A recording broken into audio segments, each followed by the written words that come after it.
ખબરોમાં બન્યા રહેવા માટે બેલ આઇકોન દબાવો અને એબીપી અસ્મિતાને સબસ્ક્રાઇબ કરો। અમદાવાદમાં કોરોનાની મહામારી ચાલી રહી છે અને એમાંય ખાસ કરી દિવાળીના તહેવાર બાદ હવે કોરોનાનો વિસ્ફોટ થયો।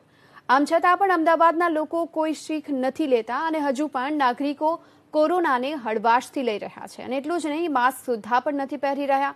પોલીસે માસ્ક ન પહેરનાર સામે કડક કાર્યવાહી હાથ ધરી છે અને અત્યાર સુધીમાં માસ્ક ન પહેરવા બદલ 2.78 લાખ નાગરિકો પાસેથી 14.89 કરોડ જેટલી માતબર રકમનો દંડ વસૂલ્યો।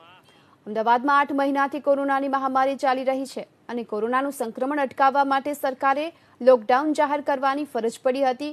જે તે સમયે લોકો ઘરમાં પુરાઈ રહેતા હતા અને ત્યારબાદ કોરોનાને હળવાશથી લેવાનું શરૂ કરી દીધું। એમાં પણ ખાસ કરી દિવાળીના તહેવારોમાં લોકો બેફિકર થઈને ખરીદી માટે ઉમટી પડ્યા, જેથી ભારે ભીડના કારણે અમદાવાદમાં કોરોના બેકાબૂ બનતા દિન પ્રતિદિન કેસમાં પણ નોંધપાત્ર વધારો થવા લાગ્યો।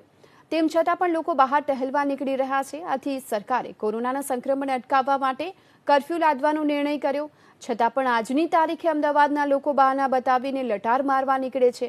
અમદાવાદમાં કોરોના સંક્રમણ અટકાવવા માટે 8 મહિનામાં કર્ફ્યુ તેમજ જાહેરનામા ભંગના કુલ 32,284 લોકો સામે ગુના નોંધવામાં આવ્યા છે અને આ ગુનામાં કુલ 41,054 લોકોની ધરપકડ પણ થઈ।